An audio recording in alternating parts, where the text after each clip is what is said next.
Un après-midi, je reçus une invitation inattendue. Elle venait d'un homme que je n'avais croisé que brièvement, quelqu'un qui semblait évoluer avec aisance parmi les gens de notre communauté. Il était sûr de lui, charismatique, et avait cette manière de faire en sorte que chaque personne se sente vue, presque comme s'il était le centre de leur monde. L'invitation en elle-même était simple, mais intrigante. Viens à la cérémonie. C'est spécial. Tu devrais être là. Ces mots portaient un poids au-delà de leur simplicité. Je n'avais aucune raison de refuser, et pourtant, une part de moi hésitait. Que offrait réellement cet homme? Et qu'attendait-il en retour? La cérémonie devait avoir lieu dans un endroit isolé, une enclave connue pour son importance historique, un lieu où les frontières entre le passé et le présent semblaient s'estomper. Je pouvais imaginer les couleurs vibrantes, le rythme envoûtant des tambours, et cette foule réunie par la tradition. Il y avait quelque chose de profondément envoûtant dans cette idée, une occasion rare de découvrir une culture dans sa forme la plus pure. Mais je ne pouvais m'empêcher de me questionner sur l'hôte, cet homme qui m'avait invité avec une insistance discrète. Je ne lui avais jamais vraiment parlé. Quel était son véritable motif? Tandis que je me préparais à y assister, mon esprit s'emballait. Tant de questions me traversaient l'esprit, et aucune réponse claire. Que attendais-je réellement de cet événement? Était-ce juste de la curiosité, ou y avait-il quelque chose de plus profond qui m'attirait? Plus j'y réfléchissais, plus je réalisais que c'était les deux à la fois. Oui, j'étais curieux, mais je me sentais aussi attiré par quelque chose d'indéfinissable. Ce n'était pas seulement la cérémonie qui m'intriguait, c'était aussi l'homme qui m'y avait convié. La façon dont il me regardait différemment, comme si je n'étais pas qu'un simple passant dans sa vie. Son regard, lorsqu'il croisait le mien, s'attardait juste un peu plus longtemps que la normale. Et cela me marqua. Je choisis soigneusement ma tenue, cherchant à être en accord avec l'occasion, sans en faire trop. C'était un équilibre délicat, montrer du respect tout en gardant une certaine réserve. Une incertitude flottait en moi, une hésitation qui me poussait à douter de chaque décision. Mais je mis ces doutes de côté, me convainquant que j'irais, que je prendrais part à la cérémonie, et que je repartirais avec une simple expérience en plus. Rien de plus. C'était du moins ce que je croyais. Le jour venu, je me retrouvai à l'orée du lieu de la cérémonie. La musique et les éclats de rire flottaient dans l'air, m'enveloppant immédiatement. C'était au-delà de tout ce que j'avais imaginé, un espace où la tradition et la célébration se rencontraient avec une intensité vibrante. Des gens vêtus de tenues éclatantes se déplaçaient avec assurance, et l'atmosphère était chargée d'anticipation. J'eus l'impression de pénétrer dans un autre monde. J'avais été invité à être témoin de quelque chose de profond. Et je ne pouvais nier que j'étais captivé par l'ambiance. Alors que j'avançais dans la foule, mes yeux le cherchèrent instinctivement. Et il était là. Debout, imposant et sûr de lui, son regard scrutant l'assemblée. Quand ses yeux rencontrèrent les miens, une étincelle s'alluma. Il sourit, et il y avait dans ce sourire quelque chose de différent, presque comme s'il m'était uniquement destiné. Il s'excusa auprès de son groupe et s'approcha de moi, sa présence impossible à ignorer. « Je suis content que tu sois venu, dit-il d'une voix basse, mais chaleureuse. Je savais que tu apprécierais. » J'acquiesçai, incertain de quoi répondre. Ces mots portaient une familiarité troublante, comme si nous nous connaissions depuis des années alors que nous n'avions échangé que quelques phrases auparavant. Son charme était magnétique, et je ne pouvais nier que j'étais attiré par lui. Mais une petite voix dans ma tête me rappela que ce n'était qu'une cérémonie. Rien de plus. Et pourtant, à mesure que la soirée avançait, je perdis peu à peu de vue ce pourquoi j'étais venu. La cérémonie, les gens, et surtout lui, semblaient m'entraîner dans leur univers, un monde bien plus intime que ce à quoi je m'étais attendu. La tension entre nous grandissait, silencieuse mais indéniable. Je ne pus m'empêcher de me demander jusqu'où cette connexion nous mènerait. Était-ce juste la magie du moment, ou y avait-il quelque chose de plus profond qui prenait forme sous la surface? Cette question resta suspendue, tandis que je l'observais interagir avec les autres. Son charme ne faiblissait jamais, mais son regard revenait toujours vers moi. Et pour la première fois, quelque chose s'éveilla en moi. Une attirance vers l'inconnu. La cérémonie était une expérience unique. L'air vibrait sous le rythme des tambours, leurs battements tissant un lien invisible entre tous les participants. Les couleurs vives des habits traditionnels s'entrechoquaient et s'harmonisaient à la fois, offrant un spectacle visuel presque étourdissant. Il y avait une énergie puissante qui circulait autour de moi, une impression d'unité et de célébration qui m'absorbait, mais qui me rappelait aussi que je n'étais pas d'ici. Pas de la même façon que ces gens. Et pourtant, je sentais leur regard sur moi. Comme si, d'une manière ou d'une autre, je faisais déjà partie de cette histoire. À travers la foule, mes yeux le cherchèrent instinctivement. Il était facile à repérer. Sa présence imposante, sa taille et sa confiance attiraient naturellement les gens vers lui. Il se déplaçait avec assurance, toujours engagé dans une conversation, toujours accompagné de ce sourire magnétique qui semblait indiquer qu'il maîtrisait tout ce qui l'entourait. Je ne pouvais m'empêcher d'admirer à quel point il était à l'aise dans cet univers, avec quelle facilité il naviguait à travers les traditions et les rituels. C'était comme si cette cérémonie avait été conçue pour lui, comme s'il en était le cœur même. Lorsque nos regards se croisèrent, le reste du monde s'effaça. Son regard s'accrocha au mien et, pendant un instant, tout le reste devint lointain et insignifiant. Il s'approcha de moi sans effort, se frayant un chemin à travers la foule, et une vague d'anticipation monta en moi. Il était impossible de nier l'alchimie entre nous, cette attraction inexplicable mais profondément ancrée en moi. Il s'arrêta devant moi, son sourire à la fois chaleureux et captivant. « Je suis content que tu sois venu, dit-il d'une voix basse, presque intime. Tu as ta place ici, tu sais. » Ces mots étaient simples, mais lourds de sens. Ce n'était pas seulement de la cérémonie dont il parlait, mais de quelque chose de plus profond, quelque chose entre nous qui restait encore à découvrir. Sa proximité était enivrante, sa présence presque écrasante, mais d'une manière qui me plaisait. Je me sentais irrésistiblement attiré par lui, par la manière dont il me voyait, comme si j'étais bien plus qu'une simple invitée à cet événement.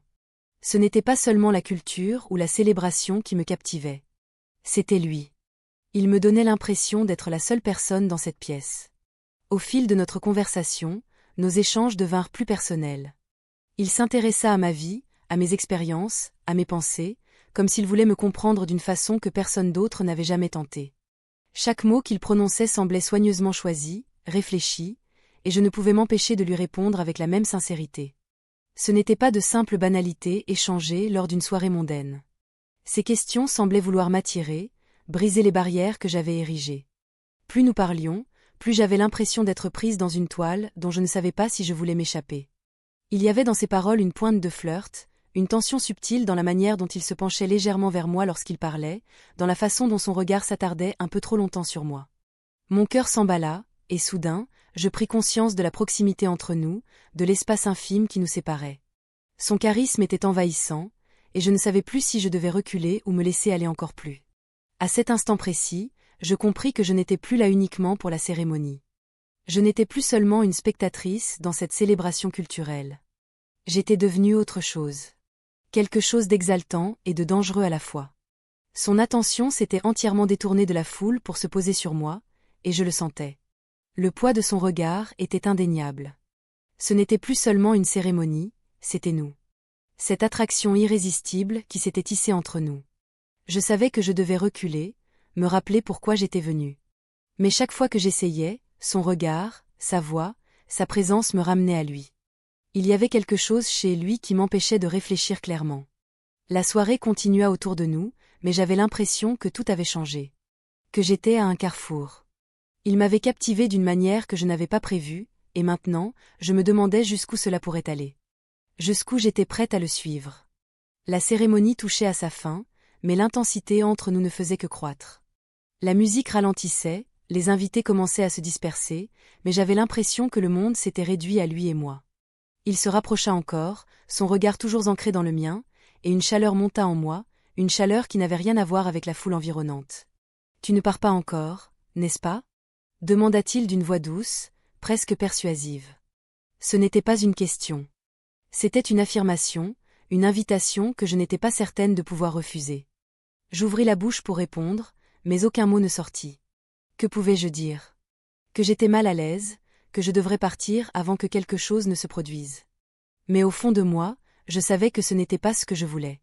À cet instant, je ne pensais plus à la cérémonie, ni au fait que j'étais venue ici par simple curiosité. Je ne pensais plus qu'à lui. À la manière dont il me faisait me sentir. Vu. Desiree. Importante. Plus il parlait, moins je me souciais des conséquences. Il y avait dans sa présence, dans son attention sans faille, quelque chose qui me faisait tout oublier. Il tendit la main et effleura doucement une mèche de mes cheveux, la replaçant derrière mon oreille. Ses doigts glissèrent le long de ma joue, traçant un chemin invisible qui me fit frissonner. J'aurais dû reculer. J'aurais dû me rappeler où j'étais et ce que je faisais. Mais je ne le fis pas. Au lieu de ça, je me laissai aller, laissant le moment se dérouler, laissant cette attraction entre nous s'intensifier. C'était si simple de céder, si naturel. J'attendais ce moment, murmura-t-il, son souffle chaud contre ma peau. J'attendais, toi. Ces mots me frappèrent comme une vague, et pendant un instant, je fus incapable de répondre. Comment pouvait-il savoir que c'était aussi ce que je voulais? Mais alors que la réalité de la situation s'imposait à moi, je compris que, depuis le début, tout nous avait menés à cet instant précis. La situation m'a frappé de plein fouet. Je me suis retrouvé pris dans une brume de désir, incapable de la repousser, incapable de m'en extraire. Il y avait quelque chose dans sa façon de parler, dans la manière dont il me faisait sentir comme le centre de son univers, qui rendait tout le reste insignifiant. Sans réfléchir, je me suis rapproché, comblant l'espace entre nous. Nos lèvres se sont rencontrées, et tout s'est arrêté. C'était un baiser comme je n'en avais jamais connu, intense, chargé de désir et de besoin. Ce n'était ni précipité ni désespéré. C'était un baiser qui contenait des années de désir refoulés, des années d'attente du bon moment. Et ce moment, c'était maintenant. Ici. Avec lui. Cet homme qui avait réveillé en moi des émotions dont j'ignorais l'existence. Je sentais ses mains sur moi, explorant, effleurant ma peau d'une manière qui faisait battre mon cœur plus vite. Son toucher était à la fois ferme et délicat, comme s'il me revendiquait tout en me chérissant. La frontière entre ce qui était juste et ce qui ne l'était pas s'effaçait à chaque seconde qui passait. Je savais ce qui était en train de se produire, je savais que ce n'était pas juste un baiser innocent. Mais à cet instant, je m'en fichais. Il n'y avait plus que la chaleur entre nous, cette force irrésistible qui rendait tout le reste insignifiant. Plus il m'embrassait, plus je me sentais perdre le contrôle. Je le voulais, plus que je n'avais jamais voulu personne auparavant. Une faim s'était éveillée en moi, une urgence impossible à ignorer. J'étais venu ici sans intention, juste pour observer, et pourtant, me voilà, pris au piège d'un instant auquel je ne pouvais plus échapper. J'avais cédé, et il n'y avait plus de retour en arrière possible. Il m'attira encore plus près de lui, et instinctivement, je répondis à son étreinte. Nos corps se pressèrent l'un contre l'autre, et je sentis l'intensité monter entre nous. C'était un mélange enivrant de passion et de culpabilité, de désir et de regret.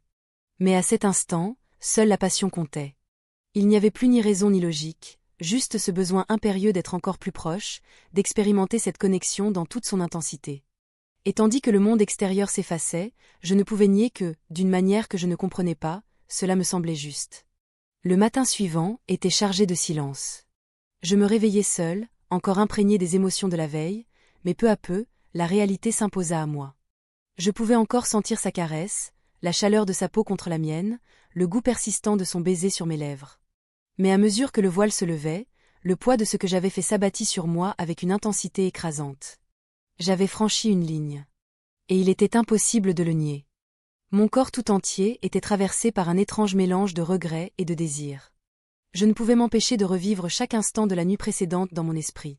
La façon dont il m'avait tenu, dont ses mots m'avaient fait chavirer, dont je m'étais laissé tomber dans ses bras sans résistance. C'était censé être un simple moment de connexion, une parenthèse fugace. Mais maintenant, cela ressemblait à une erreur irréversible. Je me levai lentement, les jambes tremblantes, comme si le sol sous mes pieds avait changé durant la nuit. Les échos de la cérémonie résonnaient encore dans mon esprit. Les tambours, les rires, les conversations. Mais ils me semblaient lointains, comme si je n'appartenais plus à ce monde. Ce qui n'avait été au départ qu'une invitation innocente avait conduit à quelque chose de bien plus sombre. Quelque chose que je n'étais pas certain de pouvoir affronter. Il était parti. Tout comme la veille, quand nous nous étions quittés. Pas de mots, pas de message, aucune indication sur l'endroit où il était allé ni sur un éventuel retour. Comme s'il n'avait été qu'une apparition passagère, un fantôme dans ma vie, disparaissant aussitôt qu'il y était entré. Son absence était presque palpable, et elle ne faisait qu'intensifier ma confusion. Que était-ce, au juste? Était-ce réel? Ou seulement une parenthèse volée, une pulsion éphémère dénuée de toute signification? Je n'en savais rien. Et, tandis que je m'efforçais de comprendre, je me rendis compte que je n'étais même pas sûr de vouloir connaître la réponse. La culpabilité était accablante, un poids dont je ne parvenais pas à me défaire. J'avais trahi quelque chose. Quelqu'un. Peut-être même moi-même. Ce n'était pas seulement l'acte en lui-même, c'était tout ce qui l'avait précédé. La manière dont j'avais été happé, la façon dont je m'étais abandonné à cette connexion. Cela avait semblé juste, sur le moment. Mais maintenant que tout était fini, il ne restait qu'un vide oppressant. Je pensais aux personnes qui tenaient à moi, à la vie que j'avais avant cette nuit. Que penserait-elle si elle savait ce qui s'était passé? Pourrais-je encore les regarder dans les yeux en sachant que j'avais franchi une ligne qu'on ne peut plus retraverser? Je n'avais pas la réponse. Et cette incertitude me rongeait. Je fis les 100 pas, tentant d'organiser mes pensées, mais rien ne faisait sens. Cette nuit m'avait semblé inévitable, comme si elle était écrite d'avance. Pourtant, la vérité m'atteignit comme une vague glacée, j'avais fait un choix. Un choix aux conséquences que je n'avais pas mesurées. À l'époque, je n'avais pas compris. Le matin suivant, il me semblait que c'était le début de quelque chose que je n'étais pas prêt à affronter. Et pourtant, il était déjà trop tard. Je ne pouvais pas revenir en arrière, effacer ce qui s'était passé, effacer l'intimité, la connexion, la trahison. Mais je ne pouvais pas non plus ignorer le fait que j'avais appris quelque chose d'important sur moi-même en ces brefs instants. Sur le désir, sur les choix que nous faisons lorsque nous sommes pris dans l'élan du moment, et sur les conséquences qui suivent. Tandis que je me tenais là, je réalisais que j'allais devoir porter cela en moi, que cela me plaise ou non. L'expérience m'avait changé de manière que je n'avais pas encore pleinement comprise, mais je savais que je ne pouvais pas faire comme si cela ne s'était pas produit. C'était une leçon, douloureuse mais nécessaire, qui resterait avec moi bien après la fin de la cérémonie. La vérité, c'était que j'étais laissée à gérer les retombées, la culpabilité et les conséquences, et je savais qu'il n'y avait pas de solution facile pour avancer. J'avais franchi une ligne, et maintenant il me revenait de découvrir comment vivre avec cela.